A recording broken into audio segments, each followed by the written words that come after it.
كونوا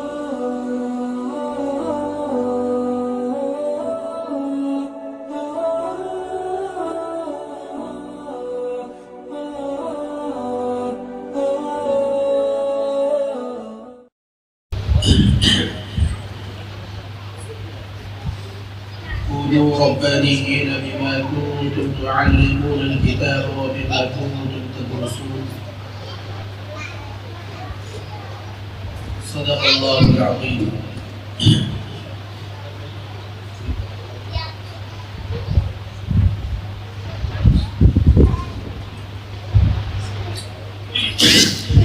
السامعین اور ہمارے مشفق و مربی مفتی صاحب دعوت برکاتہ،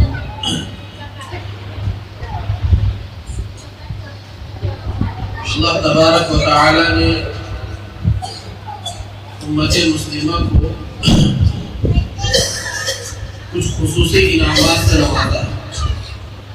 جو تو اللہ تبارک و تعالی کی ساری نعمتیں پوری انسانیت کے لیے عام ہیں،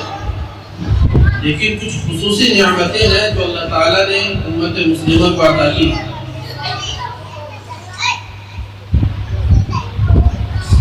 اس کی مثال ایسی ہے، اگر کسی اسکول میں یا کسی مدرسے میں کچھ انعامات مل رہے ہیں تو ظاہر سی بات ہے ان انعامات کا مستحق وہ ہوگا جو اس اسکول میں یا مدرسے میں داخل ہوگا. روکا کسی نے نہیں ہے کسی کو، لیکن جو اس ادارے میں داخل ہوگا وہ اس انعام کا مستحق بنے گا. تو ایسے ہی جو اسلام میں داخل ہوگا، جو مومن ہوگا، جو مسلمان ہوگا، وہ کچھ خصوصی انعامات کا مستحق بن جائے گا. قرآن کریم ہدایت ہے پوری انسانیت کے لیے، لیکن اللہ تعالیٰ نے سورہ بقرہ کی سب سے پہلی آیت کے اندر ارشاد فرمایا ھدی للمتقین، کہ ہدایت نامہ ہے اللہ سے ڈر کر زندگی گزارنے والوں کے لیے.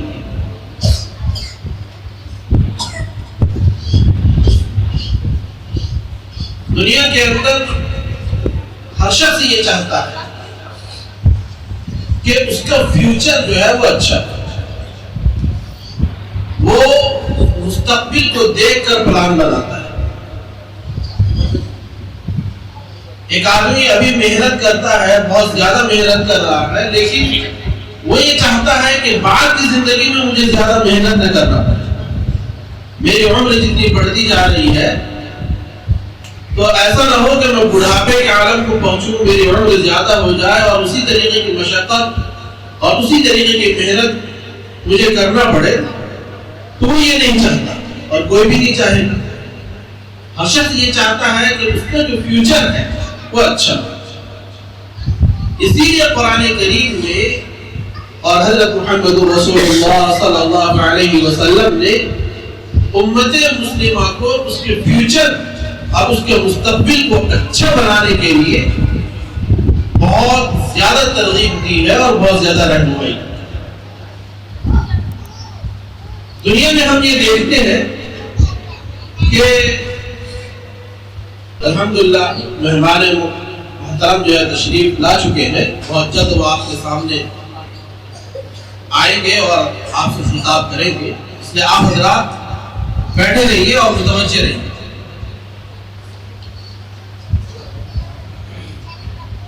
تو ایمان والا اور ایک مومن اور ایک مسلمان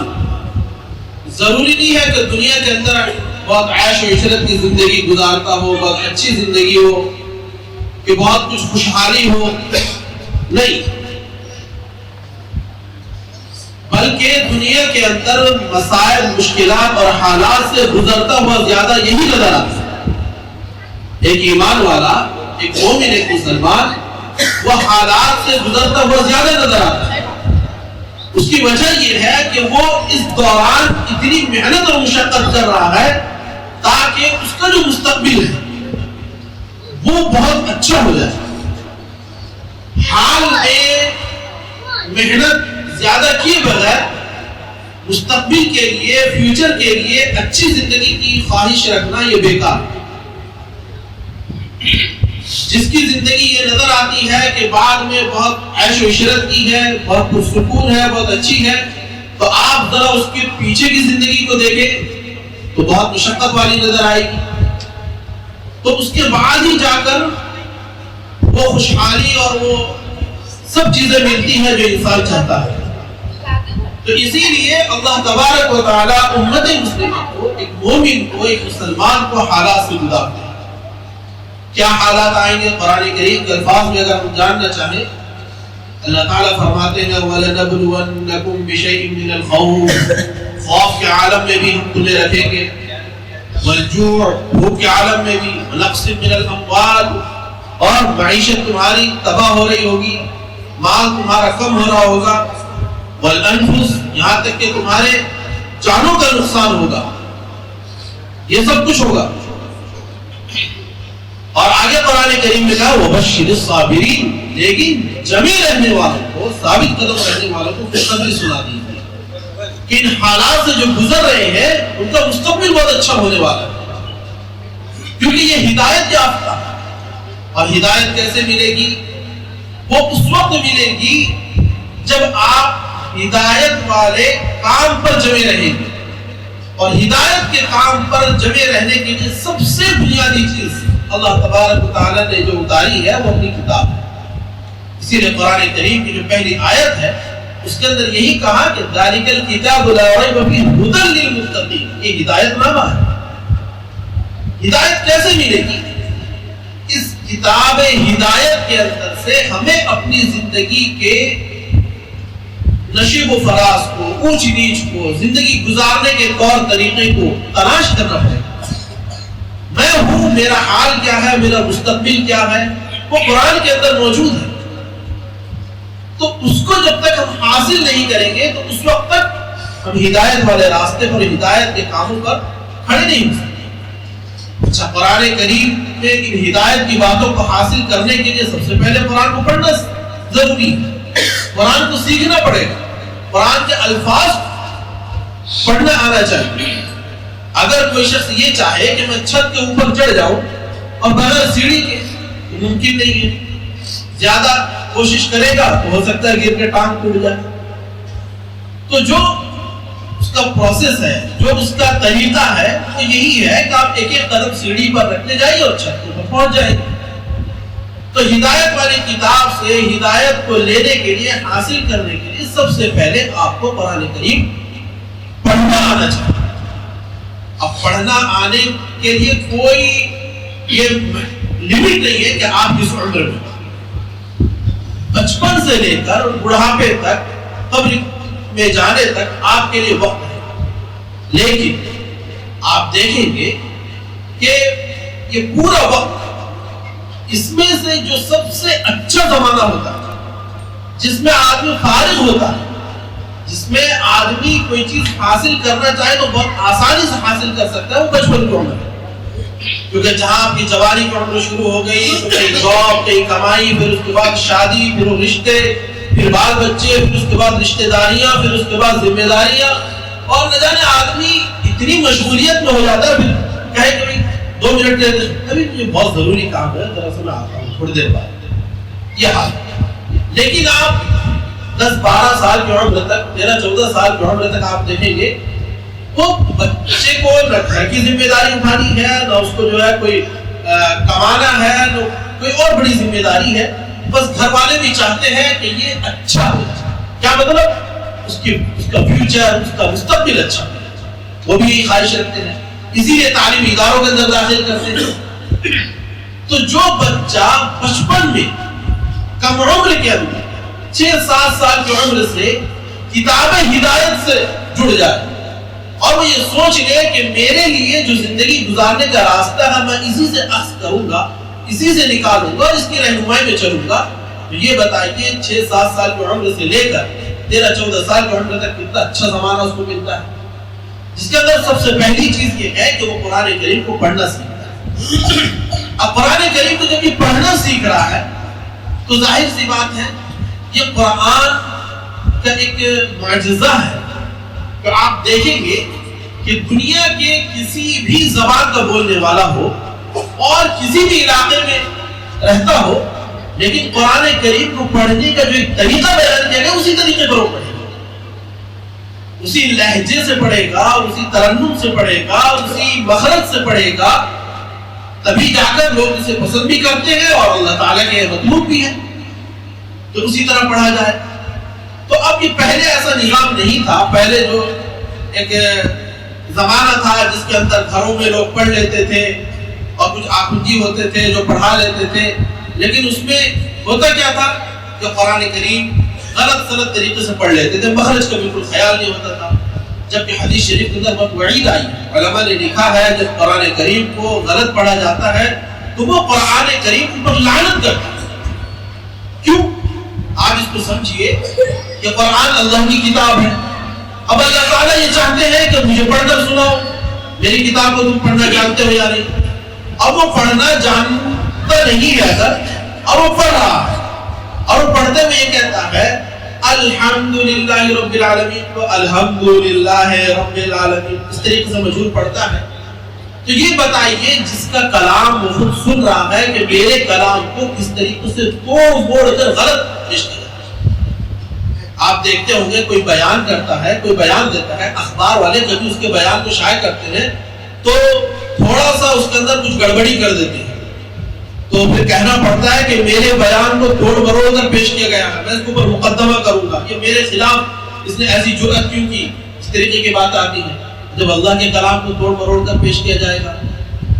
تو اللہ تعالیٰ کو کتنا ناراض کر رہے ہیں، اللہ تعالیٰ کے غصے کے سبب بنے گا نہیں بنے گا، کیونکہ معنی بدل رہے ہیں، الفاظ بدل رہے ہیں، سب کچھ بدل جا رہا ہے، تو اللہ کا کلام ہی نہیں رہتا، وہ تو ہمارا کلام بن گیا، اللہ کا کلام ہی نہیں رہا تو اس پر ثواب بھی نہیں ملے گا اور اللہ کا غصہ الگ ہوگا۔ تو اس لیے قرآن کریم کا صحیح پڑھنا یہ امت مسلمہ پر تو فرض ہے، امت مسلمہ پر فرض ہے۔ جو لوگ مسلمان نہیں ہیں وہ اگر قرآن کو پڑھیں وہ اس وجہ سے کہ صرف اس سے معنی لے لیں گے اور صحیح راستہ کیا معلوم کریں گے، تو ان کے لیے تو گنجائش ہے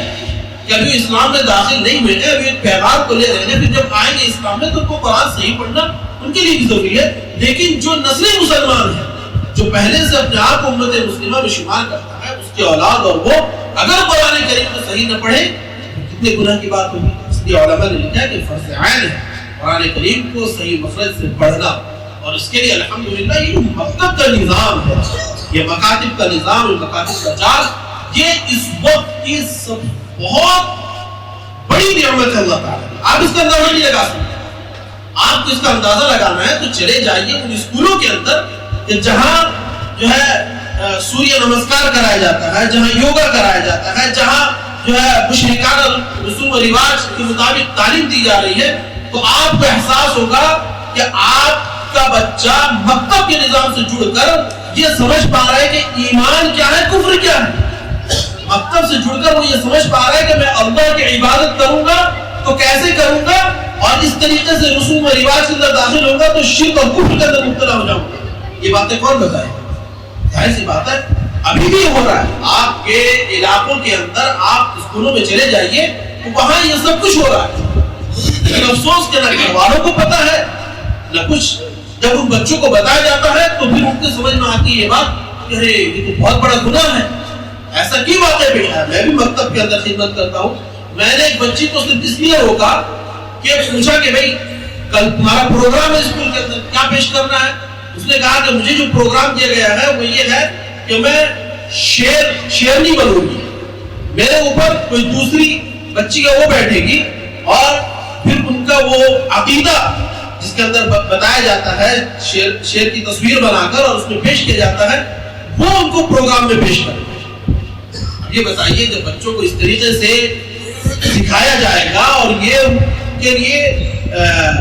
پروگرام پیش کیا جائے گا تو پھر ان بچوں کا ایمان کیسے رہے گا۔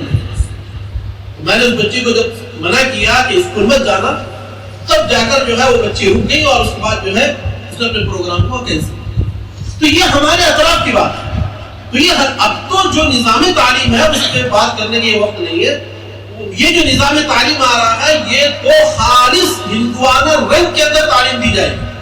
ابھی تو آپ سنتے آ رہے تھے کہ مغربی کلچر، کبھی کتاب کھول کر دیکھیں، کبھی استاد سے پوچھے، فون کرے کہ آج میرے بچے نے سبق سنا ہے کہ نہیں، اتنے دن سے بچہ جا رہا ہے، سبق آگے بڑھ رہا ہے کہ نہیں بڑھ رہا ہے. تو یہ سب کوشش ہمیں کرنی چاہیے، توجہ دینی چاہیے، اس میں ہمارا فائدہ ہے اور امت مسلمہ کی اسی کے ذریعے سے حفاظت ہو پائے گی. اب چونکہ مہمان آ چکے ہیں تو اس لیے اب زیادہ آپ کے درمیان خیال لینا مناسب نہیں ہے. اللہ تعالیٰ مجھے اپنی سب کو اس باتوں پر عمل کی توفیق عطا فرمائے.